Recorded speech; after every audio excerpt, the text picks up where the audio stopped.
Hey, all right. We're live. We're live. Ooh. We are live. Welcome to Security Squawk Podcast. We're at episode number 7 now. Yep. Wow. Episode number 7. We have some pretty good topics we're going to hit with y'all today. Um, Before we get into that, uh, number one, we want to thank you for downloading and listening to our show on your favorite podcast platform.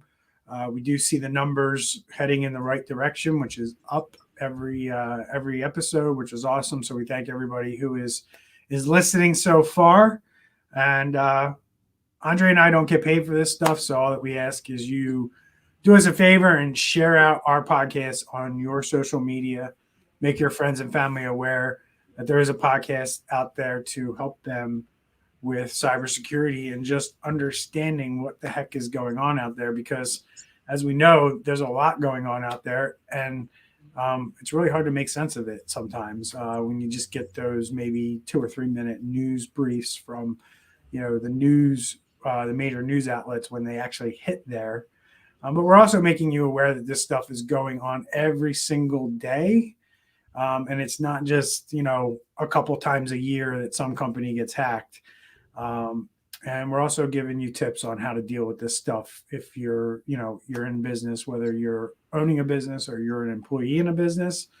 If you hear something on our podcast that maybe sounds like a good idea and you're not doing it in your company, you could be that employee that champions change and cyber awareness in your company. So that's what we're hoping this podcast at least brings to our audience. And if you do enjoy our podcast, you learn something, you're enlightened, we just ask that you share it out. And that's the only fee we ask for. So without further ado, we're going to jump into content, which today we're going to talk about. At the end of the podcast, we're going to talk about some good news with the PPP loan and how you can use some of that PPP money to maybe shore up your technology or do better with cybersecurity. So we'll talk about the details behind that. You're going to want to stick around and hear that because it's essentially free money for technology. And that's been expanded in this plan. We're also going to talk about ransomware and ransomware payments. And then we're going to jump into a little bit of an update on the SolarWinds attack, but it's kind of, I didn't think it would go in this many directions, but we're starting to see a lot of different directions it's going to go in. So we're going to update everybody on what the heck is going on with that and how it impacts you and your business or you as an employee of a business. And then the last topic we're going to jump into is the big political news, I guess you would call it, Andre, where they kicked Parler off of Amazon Web Services. Mm-hmm. And Parler they reacted to that and did some things. And we're going to talk about what they did and why it's important to you to know what they did and why they did it and why you shouldn't be using, in my opinion, shouldn't be using something like Parler when all this is going on. So, as we always do, let's check in, see how the week went in your business and my business. We'll talk about that real quick, and then we'll jump into those 4 topics we're going to hit on. So give our audience some business advice this week, Andre. I know we talked offline before we started recording. You had some pretty big shifts in your business, and I don't think it would be fair to our audience to not hear the context around why you decided to do what you did.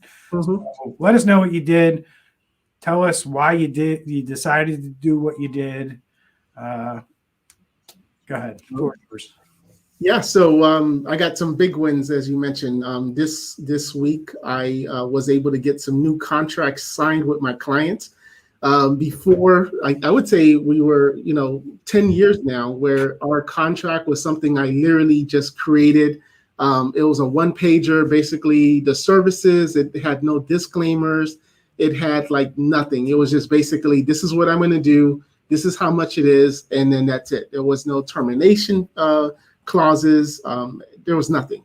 So I got with an attorney who knew IT, and basically now my contracts are very more, I would say, ironclad, where it protects the business, and of course, it still protects the customer. It's not like a one-way contract where, you know, if something on my side, if we didn't do something right, the client has no recourse.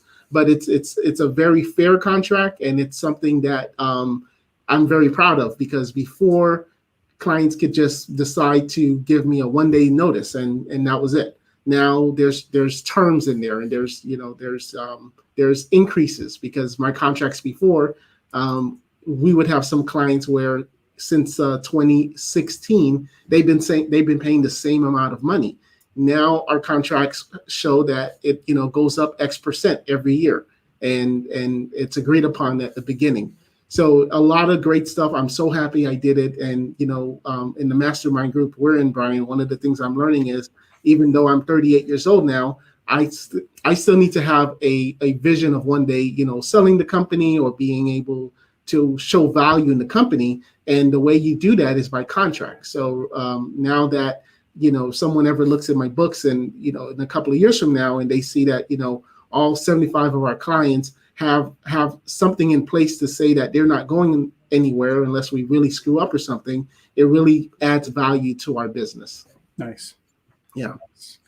Yeah, I think that's valuable information for people to hear. Number one, to do that deep dive on your business, whether you do it with a mastermind or peer group, or you do it yourself, is important. And it gave you perspective, right? It gave you perspective that I need to change the way that I'm doing things so I can get to my goals and drive to my goals, because the way that you're doing things currently wasn't really getting you there, or it was Right.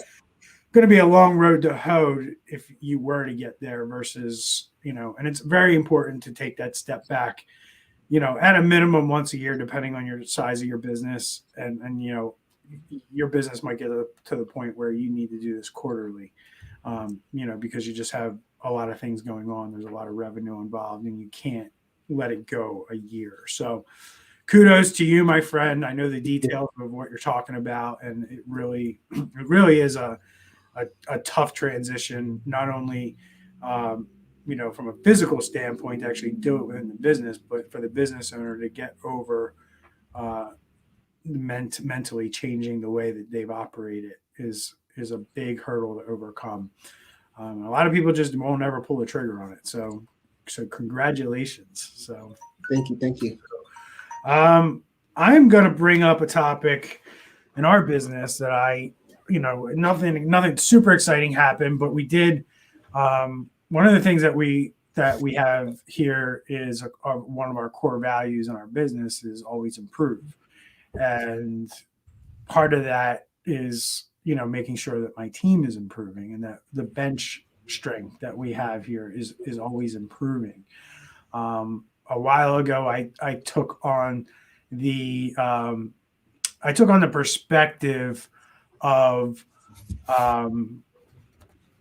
viewing my team and my bench strength kind of like a farm system in baseball. Like, you always want to, have that next man up mentality. Mm-hmm. And I think a lot of companies rest on their laurels and kind of just roll with what they have in the roles that they have, and don't do things like skills training to enhance the skills and level up their employees to, be better and offer the company more, and also give them a career path and be able to promote them from within.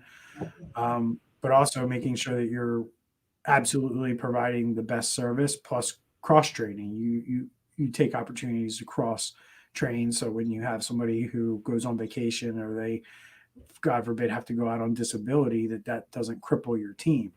So that's one thing that we focused on in 2019, 2020. And we have a pretty good plan in place for training people. And we had a guy out this week who was training for a cybersecurity certification.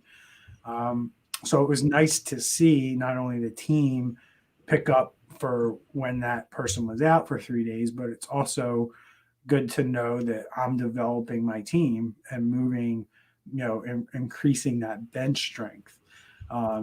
Because I view that as the differentiator between, our companies, my company, your company, and every other competitor that we have out there. What are your credentials? are you certified? Are you not certified? What are you bringing to the table? And we're working on that. We're working on building that out, and I think that's important. And how much time and money. And this isn't really a question for you, Andre. I'm just throwing a question out there. If you're listening, how much time and money each year are you dedicating to not only your own personal growth as a CEO, but your own personal or your growth of your team, and making sure that you're providing training that aligns with their goals. I'm one of those people that says,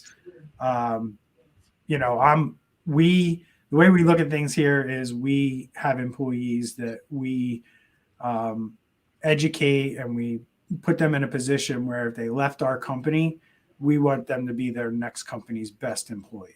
Yeah. So, that's kind of how we look at things. And that's the attitude that we have. We really want to grow our team and make our team the best that they can possibly be. And so that's one thing we did this week. That was a big standout for us. It's going to be a huge certification to add to our tool chest. So I'm excited about that too. So that's about it for that. So let's jump into today's content. I'm going to bring up my screen. We have a bunch of things that we're going to talk about, but I want to ask you about this one that we talked about in the green room a little bit. Let me just have to figure out how to share my screen real quick. Yeah. Bring you back somehow. There we go. All right. So ransomware victims that have backups are paying ransoms to stop hackers leaking their stolen data. So this is something I talk about on my YouTube channel a lot. Double extortion. I don't know if I was the first person to come out with that term, but I feel like I was. But that's kind of the name of the game nowadays. What's going on here? What do you know? How do people protect themselves? Or if they get hit with ransomware, the typical thing is people are like, I either have to pay the ransom because I don't have backups, or wait a minute, I'm not paying you because I have backups. So I don't need you to give me my files back. I can go get them over here with my backups. So that's been, I think, historically the thought process for a lot of people is like, I'm good, I'm protected from ransomware because I have backups. Tell us what's going on here. Give us some insight. Yeah. So as you mentioned, it's the victims, which are let's just say the clients, the end user. Everybody knows that they're supposed to be backing up. I mean, even if you get something as simple as a Carbonite to something, a Kronos or whatever the case is, I think everybody's got it ingrained in their mind that they should be backing up the data. So the hackers are now saying, okay, well, if we're not going to be able to get as much money as we can because these people have their information out in the cloud, they have it on an external hard drive, whatever the case is, or maybe the information is not as important to them, where the life moves on if they don't have access to the data. Now the hackers, as you said, is the double extortion. They're saying, okay, well, if you don't need your data back, we're just going to go ahead and publicize it. We're going to go ahead and leak it. We're going to go ahead and give it to your competitors. So now will you pay us? And now that's getting people's attention because obviously you don't want your trade secrets. You don't want any of your client lists or whatever the case is to be out there. And now this is just another avenue that the cyber criminals are now using to get your money. Right. And a couple of things too that I know in developments that I'm seeing out there along with this is, and this is what people need to understand, is the war that businesses are in with these cyber criminals. Businesses are severely behind in the war. The cyber criminals are way ahead. Now, I don't necessarily think long term they're going to win it because the amount of the weapons or tools in the arsenal of the people on, let's call it the blue side, is going to be much greater than the red side, especially once governments get involved and really start cutting things off. But in the present time, the way things are, it's kind of like the wild, wild west right now. The cyber criminals are kind of winning, and they're all and they're ahead of the game in terms of all this stuff. To the point that I wanted to make is not only are they double extorting people, but they're at the point now where when you engage with the person on the other side of the ransomware attack, they're basically asking you, who are you working? Are you working with anyone? Who are you working with? Do you have cyber insurance? And then based on the answers you're giving them, they're formulating in their head how much they can get out of you. And this is what that looks like. Most people have a deductible on an insurance policy. Most cyber insurance deductibles are fairly high, in my opinion. I know one case where the deductible was $25,000, and once the person on the other side of the ransomware attack knew that the deductible, because they will ask you, what's your insurance deductible? Like, do you have cyber insurance? Yes. Are you going to file a claim? Yes. Okay. What's your deductible? And why do you think they're asking that question? Mm-hmm. Why do you think they're asking the question? That's how much they're going to go after. If you have a $25,000 deductible, they're going to say, hey, you're going to pay, the Hartford or Travelers $25,000 just for them to pay whatever we're going to make the ransom. So let's say it's $75,000. You're going to pay $25,000 for them to pay the 50, the balance. So why don't you just pay us the $25,000? You don't have to file a claim against your insurance. And, we give you your data back and everybody moves on their merry way. And we're $25,000 richer. Mm-hmm. How many business owners out of 100 do you think would go for something like that? Yeah. You're paying less money in your eyes. At the end of the day, you're really not. But in your eyes at the time, you think you're getting away with paying less money. You don't have to report a breach, or you think you don't have to report a breach. You don't have to file a claim. So nobody's going to find out, including the insurance company, if you don't do things properly, which this would be considered not doing things properly. So it's kind of like a win-win-win all around, and it really entices the business owner to go, yeah, why would I go through all that with a insurance claim and having to report it and all the things that you should do in the event of a breach? But we know what goes down when these things occur. And that's just like with the double extortion, we're also seeing these tactics with, hey, you don't necessarily have to go as far as filing a claim with your insurance company. Just pay us what you would pay them and everything will go back to normal. Yeah. It's crazy. We live in a world like this. I mean, Mm-hmm. I used to watch,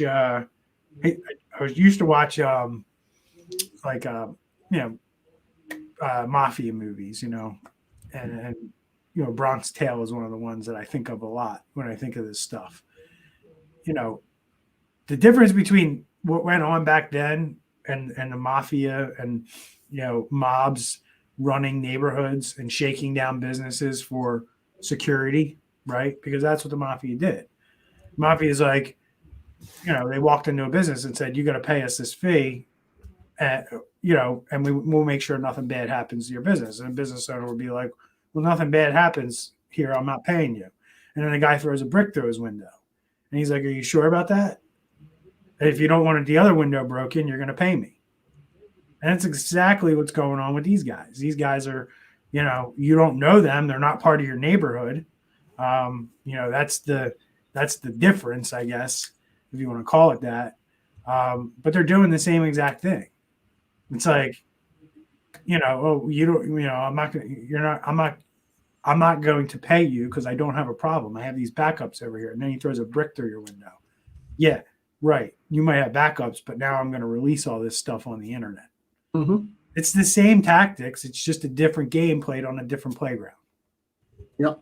So that's all I'm going to say about that. You want to add anything before we move on? No, you got it, man. You said everything. Cool. And, it's important to know this stuff from a business standpoint, because you might have a ransomware attack one day. You might have to deal with a criminal hacker. And why we're putting this information out there is that maybe you listen to this podcast and you say, oh, well, I heard the podcast and they said, to be careful about paying the ransom and this, that, and the other thing. So that's why we bring these things to people's attention so they know, if they think they're going to use a backup to get out of paying a ransom, you got this other thing hanging over here. And it's important to know. So we're going to jump into SolarWinds, right? The SolarWinds hack. I'm getting a little tired of talking about it.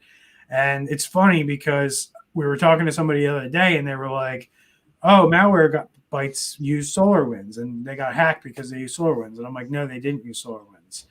And the article and the way that some of the news media writes these articles, they're starting to dub the ATP 29 group as the SolarWinds hackers. So they're taking on kind of a new name. And then when that happens, everybody associates the SolarWinds hackers and any event that happens around them as, oh, they must have been using SolarWinds software too. Well, in this case with Malwarebytes, they were not customers of SolarWinds, but yet here we find out that they were hacked. So what happened here, Andre? Let's educate everybody on what happened, how these hackers were able to breach Malwarebytes, how bad was the attack. Actually, this one is you. You're going to be doing that one. Oh, I'm doing it. Okay. Yeah, you're doing that one. Yep. All on me. All right. So here's what I know about this, and I'll be quite frank, I don't know a ton. I do know that Malwarebytes was breached. I believe they only got as far as reading emails. Again, this was posted 2 days ago. So as I always say, we're going to find out more. So we might find out that it was more than just somebody reading a couple email accounts. But at the end of the day, this was a flaw that was discovered within Azure. Now, if you don't know what Azure is, that is, about like Amazon has their cloud called AWS or Amazon Web Services. This is Microsoft's cloud. Microsoft, Google, Amazon, they all have these big cloud infrastructures where they sell cloud infrastructure to companies and cloud services to companies. Obviously, Malwarebytes rents computing space from Microsoft in their environment called Azure. Azure, it's believed that SolarWinds hackers had when they breached Microsoft, because Microsoft was a SolarWinds customer, then the SolarWinds hackers were able to figure out some vulnerabilities within the Azure environment. And then they were able to use what they found out through Microsoft to then breach another company, Malwarebytes, by exploiting a flaw in the Azure Active Directory or AD environment. So that's a little technical, but it's important to know that just like if you're used to the old school way of doing things where you come to your computer at your business and you log in and you type in your password and username and password, you hit OK, and it logs you into your desktop. When that happens, you're contacting a server, usually within the company, in the building, in the four walls of the building that you're in. Usually that server lives on site and you log into it, and it's called an AD or an Active Directory server. And that's what stores all your usernames and passwords and authenticates you and is responsible for the security of your network. Well, that same server exists in the cloud in Azure, and the same thing there happens. You log into Windows using an email address and a password, and it logs you into the Azure environment. And these guys were able to figure out a flaw that allowed them to then get into the networks. So why we're talking about this is because it's really important for everyone to understand that you are not ever 100% protected from a cyber attack. Just like we saw with the SolarWinds attack, you can have a backdoor put into software. And, let's take the rapid adoption of Microsoft Teams in 2020. Mm-hmm. prior to, I would say, May or June of 2020, the market share for Microsoft Teams as in terms of a collaboration product was probably less than 5%. And then Microsoft quickly saw an opportunity with COVID-19 to roll out Teams at a very rapid pace. And number one, to get it on the map as a tool that people could use to deal with the work from home that they were just thrust into, as opposed to using Zoom all the time or Slack or Discord or whatever our company may have chosen. Microsoft decided to come out and position that. And then all throughout 2020, they were bolting on add-ons and features to Teams like I've never seen before with any product. I mean, it was just like boom, boom, boom, boom. They were adding stuff, and you're like, what? Like, to the point where by the end of 2020, they pretty much had a whole unified communication system built into Teams, where you could use it as your phone system, your video collaboration system, just a chat system, a file management system. I mean, you can do a lot of stuff with Teams now that you weren't able to do like 9-10 months ago. And that the reason I point that out is because a lot of companies adopted Teams, and I don't think a lot of companies went through a vetting process to make sure that software was secure to use in their environment, nor did they come up with a cybersecurity awareness training program around how their employees should properly use Teams, what they should store in there, where they should store it, what they should send in it, what they shouldn't send in it. How do you know that somebody's not sharing personally identifiable information through Teams with another team member or an external team member? And how are you controlling that? I saw a lot of companies deploy Teams without asking these questions. And a lot of professionals that I talked to were like, well, it's Microsoft. We trust Microsoft. So I'm just going to drop the mic there. What are your thoughts on that? Because, I'm sure everybody that had SolarWinds on their environment on December 12th trusted SolarWinds. On December 14th, they probably didn't trust SolarWinds too much anymore. But I'm going to throw it right back at you, Brian. I mean, Microsoft is basically our platform that we use, right?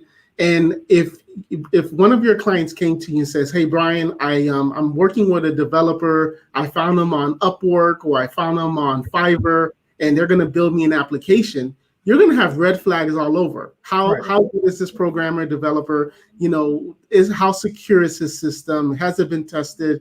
Does he have referrals? So if Microsoft comes out during the pandemic, says, they're pushing Teams, everybody's bad-mouthing Zoom because of their issues that they were having, people need to communicate. So what are they supposed to do? It's kind of like you're trusting the police, right? Your local police department. You're trusting your local police department, but then they themselves get robbed. They themselves have a issue of theft. If you can't trust Microsoft, who's the conglomerate in this whole IT technology, then who else do you go to? What else do you do? I mean, do you then go back to picking up the phones? Like, what do you do? What you do is what we recommend all of our clients do, is move to a zero trust model, and you trust nobody. And it's really hard for people to accept that. There's a particular tool in our industry that's fairly popular that, I love it for what it does functionality wise from a zero trust perspective, but I can't get any of my clients to buy into how much it restricts things from a standpoint of, this is how I'm used to IT being. And that is too much of a change. And I'm not willing to give up that much for security. But the reality of it is when you have supply chain attacks going on, and you could have hidden malware within legitimate off-the-shelf software programs that you download and install on your systems, you need to go to a zero trust model. That's the only true way to stop this stuff from happening. Sans a zero trust model, you will always have risk in your business. And that was my initial point with all this, is that like you could spend hundreds of thousands of dollars investing in cybersecurity tools, products, hardware. You're still going to have a level of risk if you're using Windows, Mac OS, iOS, Android. All of these things are things that are supplied to you as part of the technology that you use. You get a computer, it comes with Mac OS, it comes with Linux, it comes with Windows. You have no control over that. You know, you're not going to go build your own operating system. Right. So you have to trust that that software is not compromised. Same thing with Office. Same thing with Malwarebytes. You need to trust that these things don't have backdoors put into them. And having a zero trust type of approach where the systems are locked down, or what this software can do within a system is constrained, is a better approach than just putting software on the system and then allowing it to do whatever it wants on the system. Mm-hmm. There are tools out there that if you put, you know, a piece of software on your computer and it doesn't behave like it normally does, or how it's expected to behave, or it tries to run something it shouldn't, there's software out there that will flag it and will say, hey, you know, this did this, and it, you know, you need to at least look at it and see if that was, you know, a legitimate call to this certain process or that process. So, you know, to answer your question, the zero trust is like the only way you can, you know, effectively manage a supply chain type of attack, from, you know, stopping at your door. It's not going to stop it happening from everywhere, but, you know, if you want it to stop at your door, zero trust is how you do that. Now, implementing zero trust is a big undertaking. Yeah.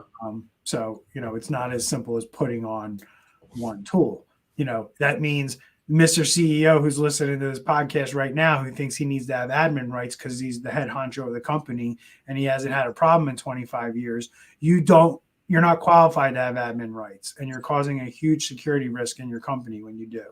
Yeah. So if that's your attitude, I highly suggest that you reevaluate your attitude, because we've seen more CEOs cause problems within their company's network because they were so egotistical and couldn't get out of their own way, and they needed to have admin rights on their computer so they could do whatever they want whenever they want. They've caused more problems than, you know, your average employee.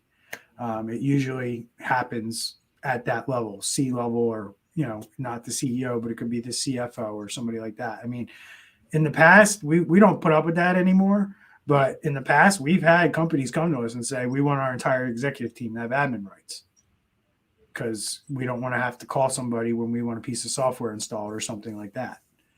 And it's like, okay, you know, you're not going to work with us anymore if that's going to be your attitude. But, you know, we've had those requests in the past. So something to think about.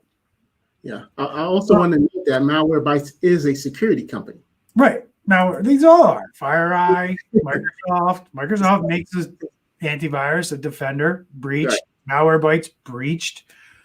The important thing to note is that the hackers know that these software companies know that they have agents on all the computers that are their customers, right? So Malwarebytes is installed and running on your computer. Windows Defender or Microsoft products are installed and running on your computer. So if they can put a backdoor into those software products, they essentially have an entryway into every single computer that has that software. I mean, think of all the computers that have Teams and Office installed on them. They don't even have to be Windows computers. There's Macs with Office on them. If somebody can put a backdoor into Windows or Teams, it's going to be a cybersecurity breach event like we've never seen before. And if the SolarWinds breach and everything that we're painting a picture of doesn't raise concern for this, like that the software legitimate software that you could be using could present an unknown issue in your business from a cybersecurity standpoint, I think we're highlighting it here. I think we're showing people that this is serious and that this, as much as you think that your IT guy or your IT department has cybersecurity handled, these are the things that can kind of throw a monkey wrench into those thoughts. Yeah. So, all right. So moving right along, the fake New York Times, as they call it. Should we still call it that? Yeah. Is it now not fake since it's right. the 21st? So anyway, interesting thing. I'll kind of talk about this, and then we can talk about why this is a problem, and then talk about the CEO of Parler and the CFO who tried to like kind of tamp down concerns, but I think the concerns are valid, and I'll explain why towards the end of this segment. But Parler is an app, is a social media app. I think it tried to compete with Facebook. Is that a fair assessment? Yeah. I don't know if this is an exact or a true representation of what Parler is, but to me, Parler is a company that kind of saw an opportunity to attract maybe Trump supporters or Republican or right-leaning political people to their site for as a place that's like not censored, and you can share your feelings and thoughts here without being thrown in Facebook jail or being censored and things like that. So that's kind of what Parler is from my perspective. I don't know if you share that same perspective, but yeah, okay. So we're on the same page with that. So what actually happened here? Like they were on AWS and got kicked off. Can you speak to that? Yeah. So after the Capitol incident, we'll call it that, they basically got a lot of heat because within that application, within their app, supposedly there was a lot of insights where people were, saying, yeah, let's go do it, and a lot of fake news happening and things like that. So essentially, Apple first it was Apple and Google that decided, you know what, we're not gonna allow this to continue happening. So they essentially cut them off, and then from there, you could no longer access the app on your phone. And then from there, Amazon, which is where Parler is actually hosted, because after Apple and Google cut it off, you were still able to go on a web browser and still access the Parler app, the Parler site, just like how you can go on Facebook.com. So then from there, I think 24 hours later, Amazon came in and says, hey, if you don't moderate your users and be able to, take out any type of hate speech or anything that's inciting violence, we're going to ban you. And they gave them 24 hours. And 24 hours came, and from there, Amazon kicked them out as well. So now we're seeing where Parler, since they couldn't use Amazon anymore, they are now going to a Russian company to host or at least to temporarily host their site, or whatever the case is. And now there's a lot of issues with that. First you have their users that are saying, this is not what Parler was supposed to be about. And then obviously there's the security concern because, now you have a server, you have your phone, if you have the app, all of this information going to a server nobody really knows about, or I would say more importantly, will trust. Right. So the DDoS Guard is the company, and it is a Russian firm. And the whole point of DDoS Guard is it basically routes internet traffic and protects websites from cyber attacks. And a couple of things that are important here. Number one, it's known that DDoS Guard hosts or provides the same kind of services for Hamas and ISIS. So they really don't, for lack of a better term, they don't really care who they work with. They'll take money from anybody. That's a concern.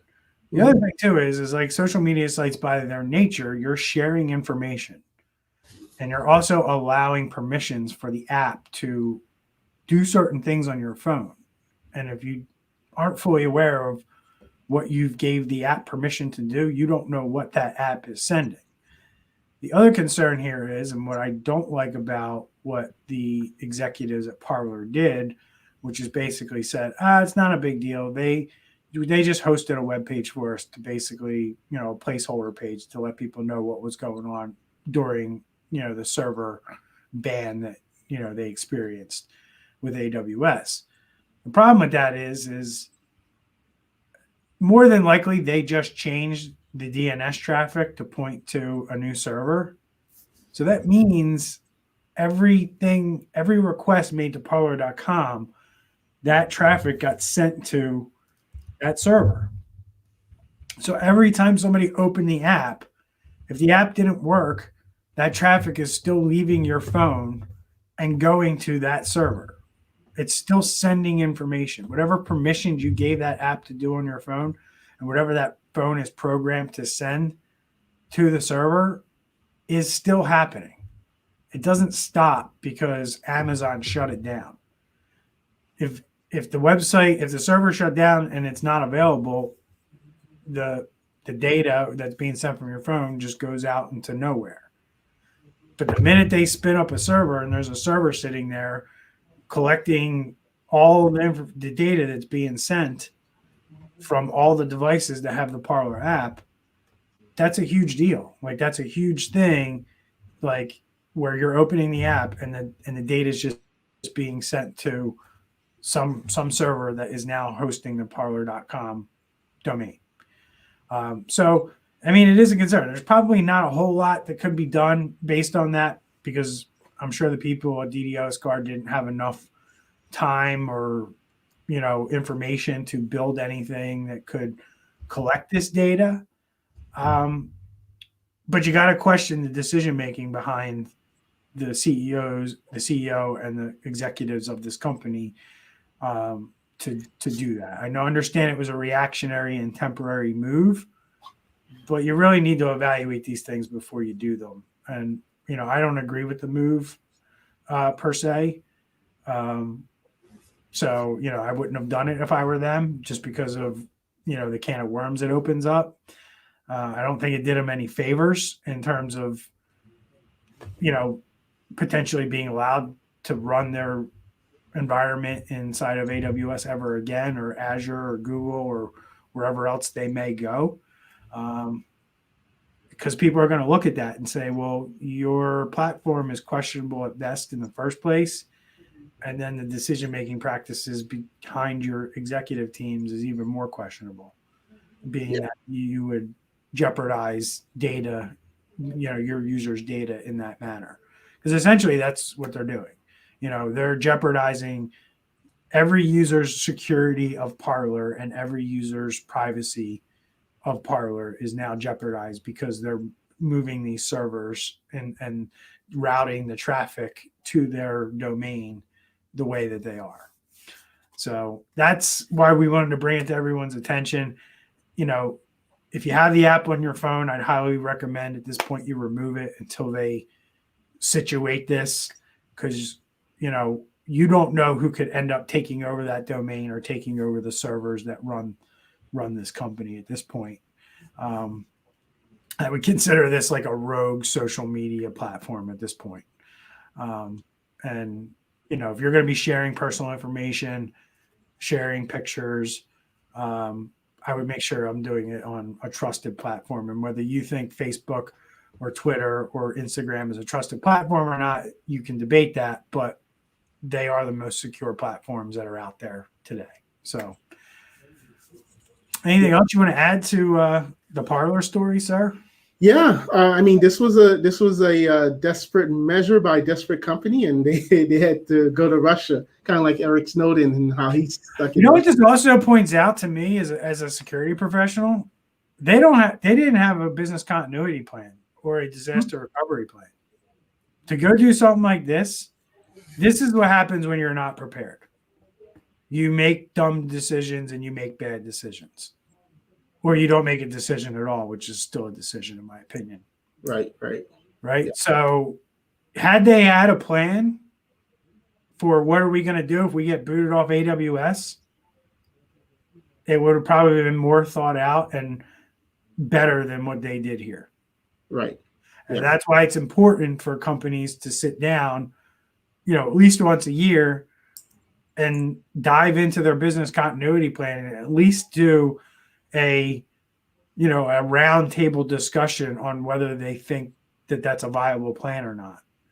Ultimately, you want to get to the point where you can actually full-fledged test it, but that takes years to get to, quite frankly. If you've never done something like this before, just sit around the conference room table with your executives and go through, if we lost that system, if we lost our phones, if we did this, if we lost that server, what would that look like to your business and what would that mean? And, who in your company would get contacted if that wasn't available and who's responsible for getting it back up and how are they going to get it back up? How long is it going to take? Those are all questions you should know fairly quickly in the event of a disaster. And you're not going to figure it out when a disaster exactly. strikes. Yeah, even in our business, we've done something. Even in our business, we've done something like that where, okay, if our main database CRM system went down that our employees use for ticket system, well, we have in our office a printout of our top clients that call us and things like that, name, number. So I would say just think about it as if something happened to your technology that you use in your business, what is your backup plan? Do you have a cell phone? But back to this article too.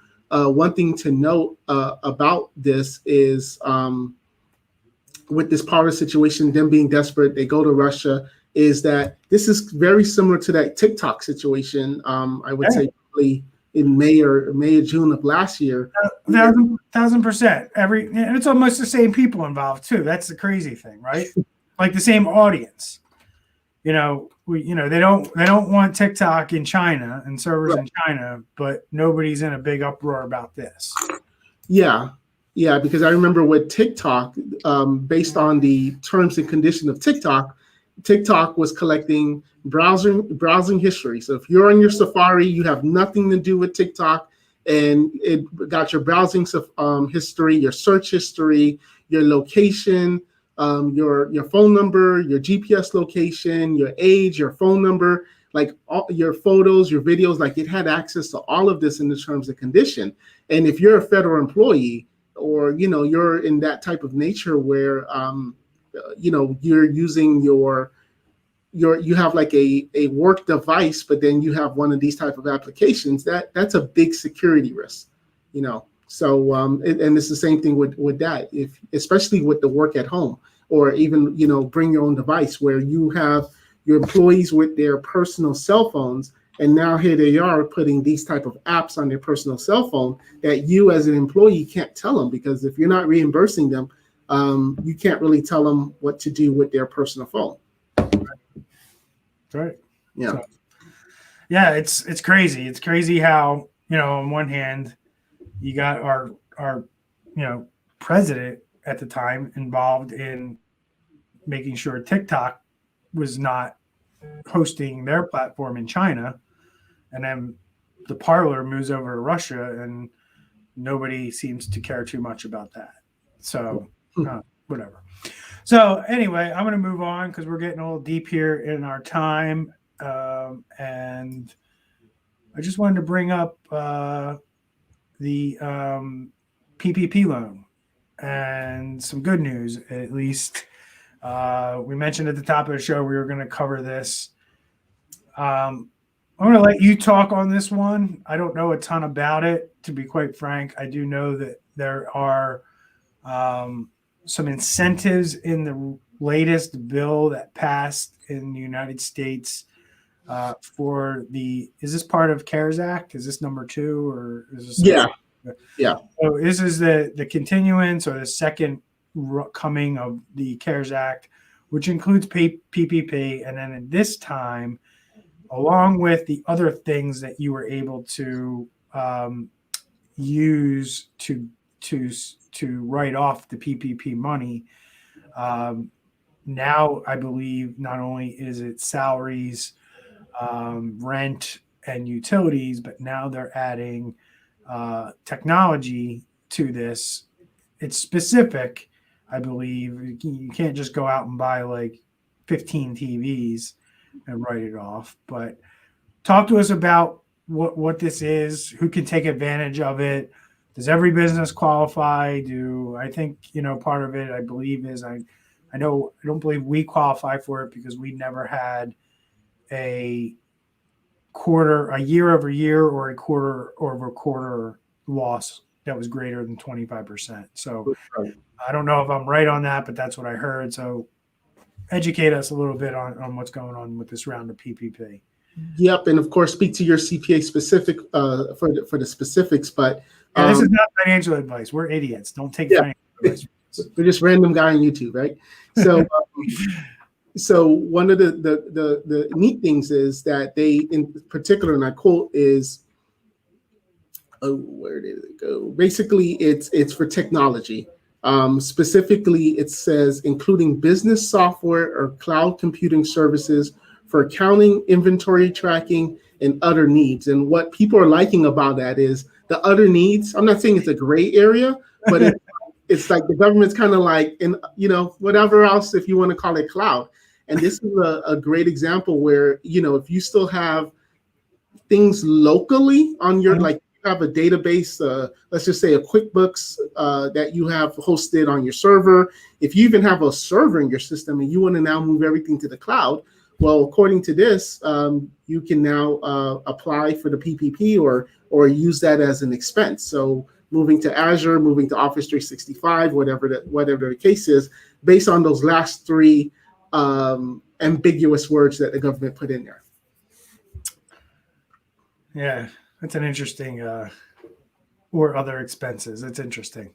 Yeah, but leave it to our government to kind of open that door, leave that door open a little bit for people to abuse it. You know what I'm saying? Mm-hmm. Yeah. So I do know.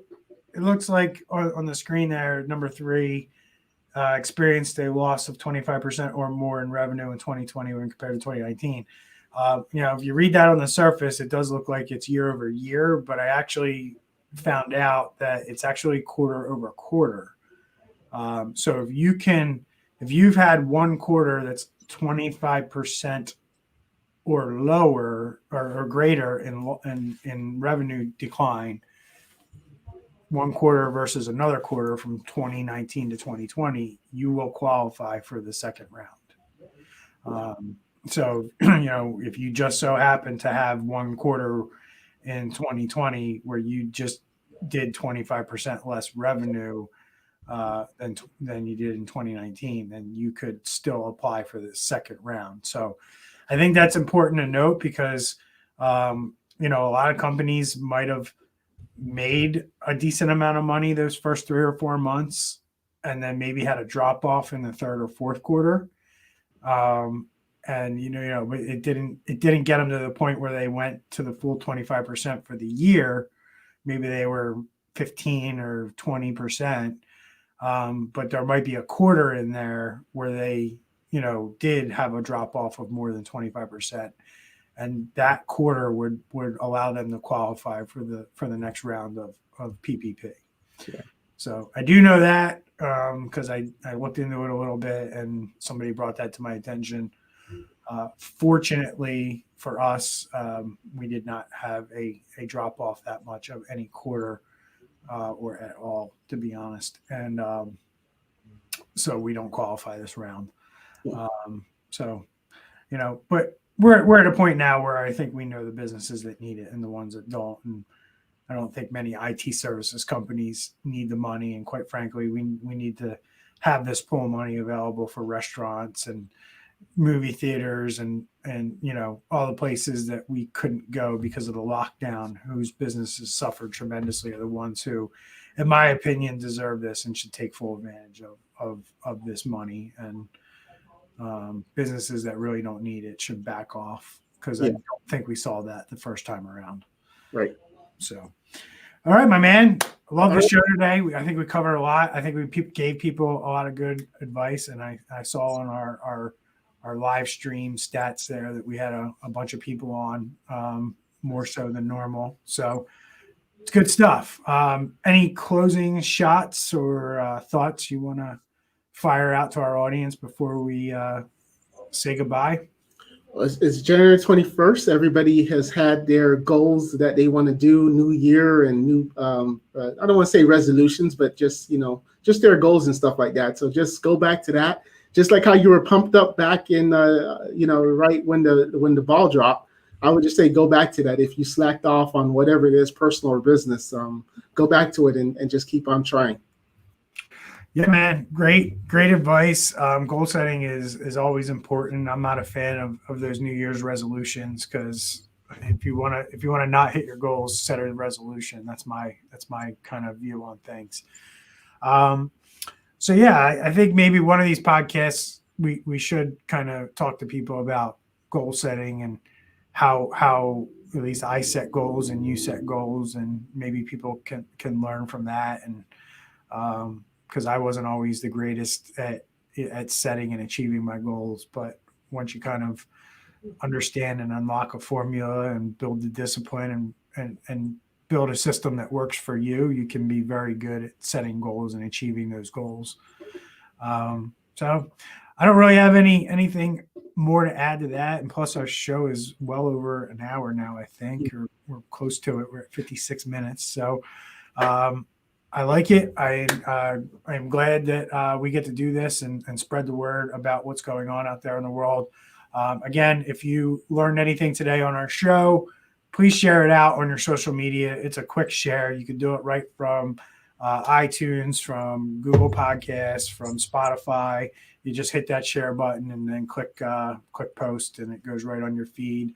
And let everyone know that this is a decent podcast. And if you want to learn about how technology and all this cybersecurity stuff affects you on a personal level and in your business and in the company you own or work for, our goal is that you would share out our podcast to your friends and family, so everyone can really start to understand what they're up against and how to protect themselves.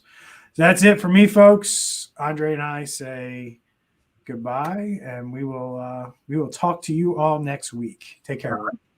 Bye.